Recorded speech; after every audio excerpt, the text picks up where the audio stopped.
Beyond a certain point, you've got to stop thinking about LSAT question stem type.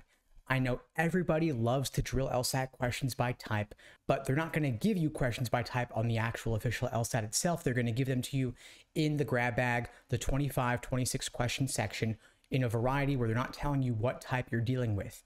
And at a certain point, when you're scoring high enough already, when you're scoring 160, 165, 170, at that point, you're not getting questions wrong because you don't understand the question stem type. You're getting them wrong simply because you don't know the method of reasoning in the stimulus. You've got to slow down at a certain point and make sure that you actually understand the argument in front of you, that you actually understand what it is that you're reading from the start. To this end, when I work with top performers who are aiming to break 170, 175, I encourage them, I test them, I drill them on their ability to transform one logical reasoning question type into another based on that method of reasoning in the stimulus. Can you take a given argument and reframe it from strengthen to weaken to flaw to parallel to resolve the paradox? Can you transform it and demonstrate a mastery of the material? Do you truly understand correlation, causation, confusion of necessary and sufficient conditions?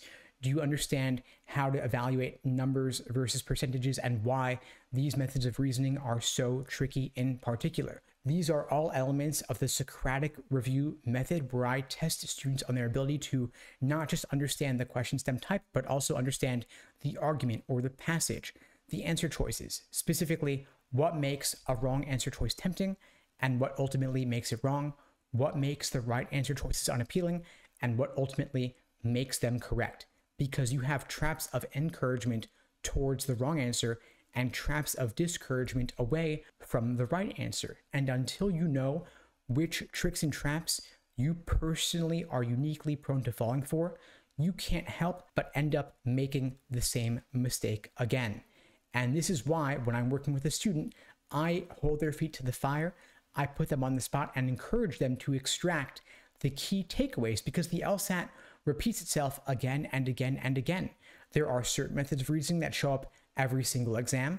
There are some that show up every other exam, and some that show up only once every 5 or 10 exams. And so if you're getting level 4 and level 5 questions wrong, and that's all you're getting wrong, it may be that you need to expose yourself to these infrequent methods of reasoning and put in the time to understand them inside out, so that even if against the odds it were to show up again on your official LSAT test, you would be in a good position to handle it.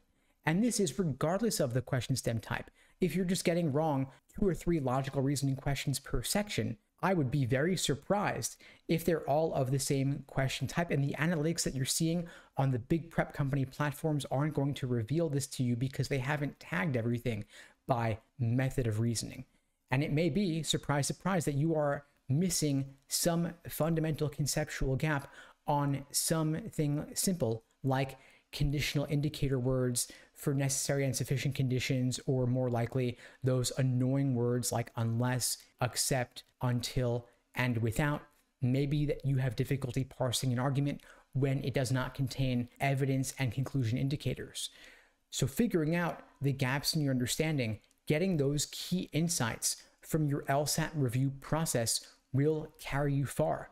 And if you don't know what you don't know, you may be in trouble. But luckily, you've hopefully got at least a couple weeks, if not a couple months, till your LSAT test date. And I hope there is plenty of time for you to figure this out. Of course, the LSAT is administered roughly 8 times a year, and you have plenty of test dates coming up later this calendar year alone. Of course, you've got the June test being the last one with the logic game section.